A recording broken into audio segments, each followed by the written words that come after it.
好的，欢迎参观金色礼仪大殿。首先呢，向您致以穆斯林最崇高的问候 ，Assalamu alaikum。它的意思呢是愿真主将平安降临在您的身上。那么进入大殿之后呢，您看到了我们大殿里面有很多辉煌的这样一些装饰。相信最受视觉冲击力的呢，就是我们中央这个巨大的圆形群顶。这个群顶高度为38米，直径为25米，展开的话呢有1600平方米。那么这样一个群顶到底有什么作用呢？同时，大家在以前浏览一些关于阿拉伯国家的这个图片资料中发现，它有很多的建筑物上面都有这样一个巨大的圆形群顶。那么这个群顶它的作用体现在什么地方呢？在文化层面上，这样一个群顶它象征了伊斯兰教，它是伊斯兰建筑的一种体现。你走在世界上的每一个角落，只要你看到某一个建筑物上面有这样一个巨大的圆形群顶，那么它一定是伊斯兰教的一个建筑。那么实际生活中，这样一个群顶也有它的作用。其作用之一呢，大家发现了没有？群顶的下方没有这些高大的立柱，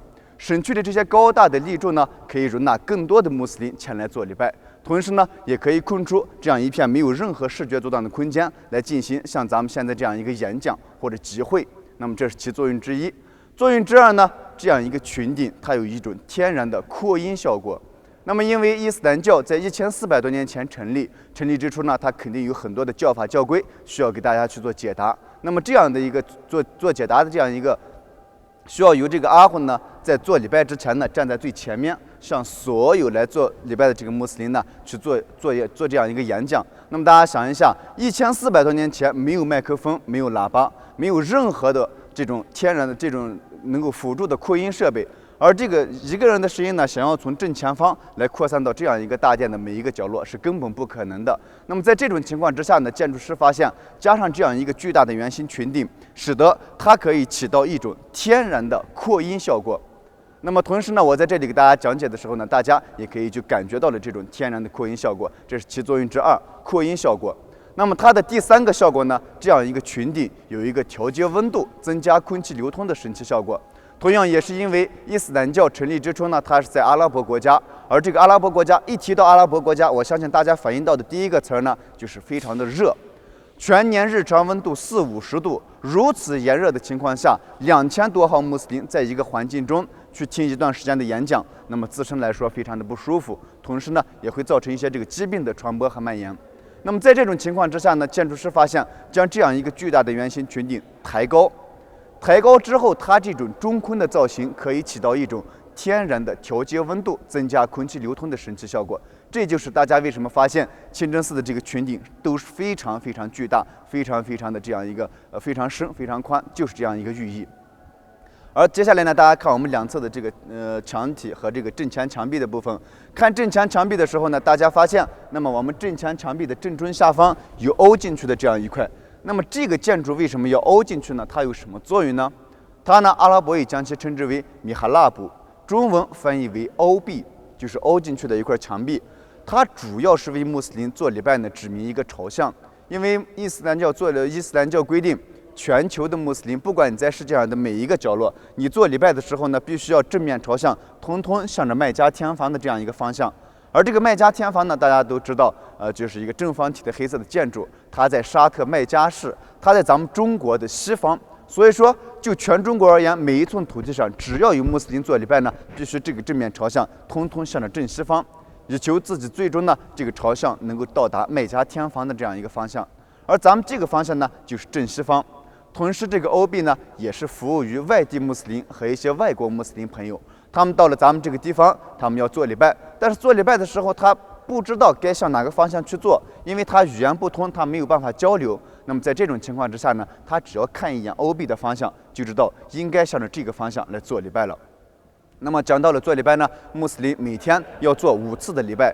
这5次的礼拜呢，没有一个具体的时间，不是说3点、5点或者7点，而是根据咱们这个太阳的一个运转规律呢来定的。那么第一次的礼拜时间呢，是在早晨，太阳还没有出来之前，那么东方已经稍微有点发白了，但是太阳还没有出来。在这个时候呢，要开始抓紧时间做第1次的礼拜，而第2次的礼拜呢，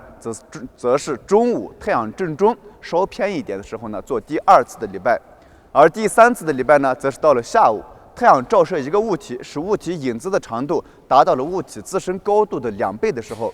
就是说，到了下午，你在地面上立一个1米高的杆儿，什么时候影子达到了2米，那么就要开始做第3次的礼拜。第4次的礼拜呢，则是到了傍晚，那么这个太阳呢从西边落下去之后呢，抓紧时间做第4次的礼拜。那么第5次的礼拜呢，则是夜完全黑下来之后，直到第2天早晨，咱们都可以做第5次的礼拜。大家发现了没有？这5次时间的礼拜呢，根据春夏秋冬太阳东升西落的这样一个时间，每天都会有1-2分钟的这样一个差异。所以说，每天做礼拜的时间呢，都不是相同的。而伊斯兰教同时又规定，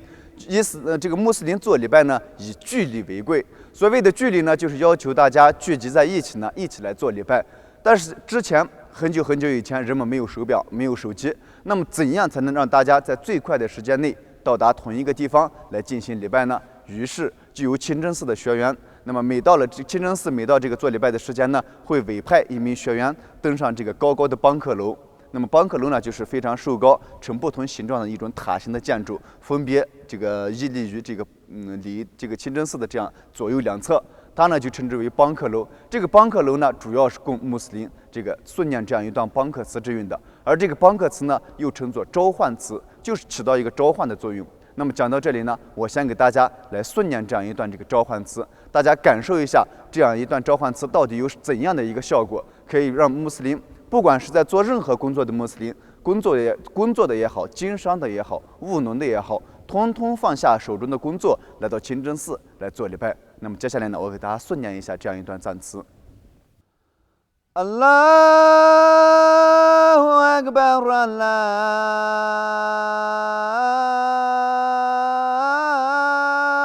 Allahu Akbar, Allahu Akbar, Allahu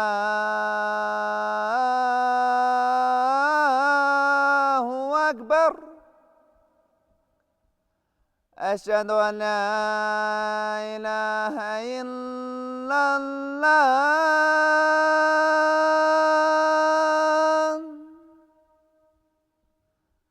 Asyhadu anna Muhammadar Rasulullah.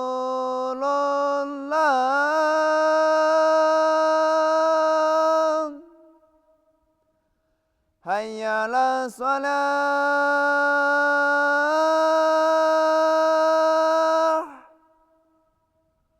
hayya 'alal falah.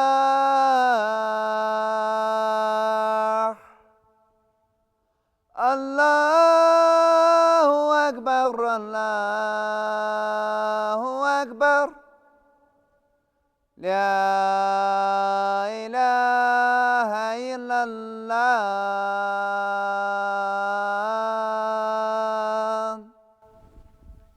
那么刚才呢，为大家诵念的这样一段这个阿拉伯语词语呢，就称作为邦克词，又称作召唤词。我给大家翻译一下它的含义：真主之大，真主之大。我作证万物非主，唯有真主。我作证穆罕默德是主的使者。快来礼拜吧，快来礼拜吧，快来成功吧，快来成功吧！真主之大，真主之大。穆斯林不管是在做任何的工作，他只要听到了召唤词中对他的一个召唤，快来礼拜，快来礼拜，快来成功，快来成功。而人人都想成功，想要成功，先来完成造转拉对你每天规定的做礼拜的这样一个工作，这样一个任务，然后才有成功的这样一个基础。所以说，穆斯林听到这个召唤词的时候呢，会通通放下手中的工作，先安静的站好之后呢，去聆听这样一段邦克词。听完之后呢，大家一起来到清真寺来做礼拜。那么接下来呢，看欧币的上面有一段阿拉伯语经文，蓝底黄字的这一段阿拉伯语经文，我们将其称之为清真言。它的阿拉伯语念法呢是 La ilaha illallah Muhammadur Rasulullah， 而将它翻译为中文呢，则是万物非主，唯有真主，穆罕默德是主的使者。这一句话是伊斯兰教的核心，同时呢，也是每一个穆斯林一生之中要不断的去诵念，而且坚决不能去忘记的一句话。那么作为穆斯林父母呢，咱们有责任也有义务，在孩子很小的时候呢，在教孩子学着说话的时候呢，就要同时教会孩子去诵念 La ilaha illallah Muhammadur Rasulullah。那么小时候学会的这个东西呢，一生才不至于去忘记。那么当孩子长大一些之后呢，就应该让他去理解万物非主，唯有真主，穆罕默德是主的使者。就是说，我们眼前所能接触到所有的东西，不管是眼前的也好，还是过去的也好，还是包括将来可能会研发出来的种种东西也好，这所有的东西都不是穆斯林应该去崇拜的，而唯有真主安拉。穆罕默德他是造物主安拉从1400多年前在人世间钦点的这样一位使者，由他和他的这个圣门弟子，他率领他的圣门弟子，也就是我们现在所说的学生，他和他的学生来将伊斯兰教振兴，来光复，来一代一代传播到现在世界上的每一个角落，都有了伊斯兰教的和这样一个气息。所以说，我们相信清真言是每一个穆斯林必须要去诵念、去铭记的。那么接下来呢，大家看最上面呢也有一段阿拉伯语经文，我们将其称之为泰斯米。阿拉伯语念法呢是 Bismillahirrahmanirrahim， 而翻译为中文呢就是奉普慈特慈的真主安拉之尊名。用了很多的赞美词去赞美造物主安拉。那么说简单一点呢，就是说凭借着尊贵的安拉的名义，那么我们开始一些事情。尊贵的古兰经有114章，其中113章呢，先是以着 Bismillahirrahmanirrahim 然后开始的。同时呢，穆斯林在做每一件事情之前，必须是正面的事情。那么不管是大事儿也好，小事儿也好，在做这些事情之前，必须要去诵念一下。那么以着造物主安拉的名义开始做这件事情，那么我们相信造物主安拉会保佑我们，会祈福我们做这件事情呢能够成功，能够顺利。那么接下来呢，大家看两侧各有2个圆形的艺术阿文体。左侧的第一个呢念作 Humbuli Watoni 爱国，第2个词呢是 As-Salamatu 和平。我给大家讲一下 As-Salamatu 这一个词。学习过阿拉伯语的人都知道，学习阿拉伯语它有一种简单的方法，我们称之为派生法，就是说它有很多的单词，你知道了一个单词，可以根据一种方法来，不用查字典就可以知道其他2个单词。这种方法我们称之为派生法。而根据 As-Salamatu 这样一个单词呢，我们派生出来的2个单词，一个呢叫做伊斯兰，另一个呢就是穆斯林。为什么这样讲呢？因为伊斯兰和穆斯林，它不是咱们中华民族这个词库里面原有的单词，它是从阿拉伯语念法中音译过来的单词。这个伊斯兰阿拉伯语念法呢是 Islam， 而这个穆斯林阿拉伯语念法呢是 Muslim。所以说，我们将其分别音译为伊斯兰和穆斯林。所以说，大家一定要相信，这个信仰伊斯兰教的穆斯林，他是非常非常热爱和平的，因为他们这个词语对他们的这样一个称呼，它归根结底就来源于和平这样一个词。第3个和第4个呢，则分别是 Al-Ittihad 团结 ，Al-Insijam 和谐。爱国、和平、团结、和谐，不单单是中华民族的传统美德，同时呢，也是伊斯兰教在1400多年前就要求穆斯林必须去履行的一些社会责任和义务。